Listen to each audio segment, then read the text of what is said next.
আসসালামু আলাইকুম রহমতুল্লাহ। আজকে আমি আপনাদের দেখাবো ব্রয়লার মুরগির 21 নম্বর দিনের রুটিন।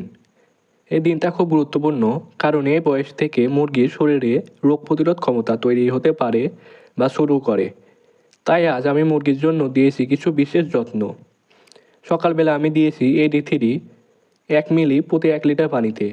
এই ভিটামিনটা হাড় শক্ত রাখে, শরীরের গঠন ঠিক রাখে আর রোগ প্রতিরোধ ক্ষমতা বাড়ায়।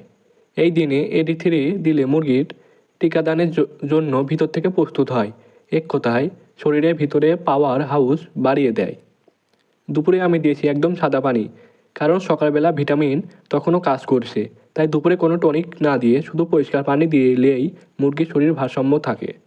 এভাবে দিলে ওষুধের প্রভাব ঠিকঠাক থাকে আর শরীরের টেস্ট কমে যায়।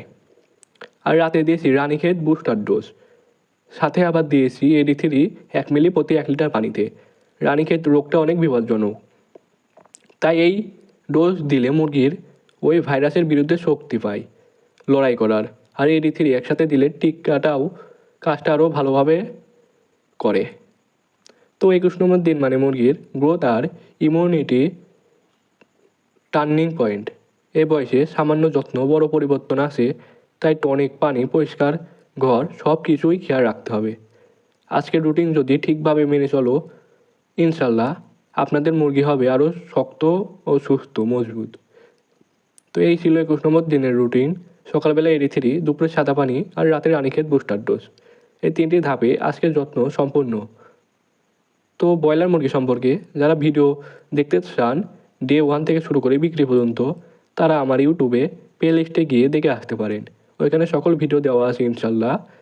আর এই ভিডিওটা ভালো লাগলে একটু লাইক করেন আর কমেন্টে বলে যাবেন আপনি কি ব্রয়লার পুষছেন এখন, আর শেয়ার দিতে ভুলবেন না। দেখা হবে 22 নম্বর দিনের ভিডিওতে ইনশাল্লাহ।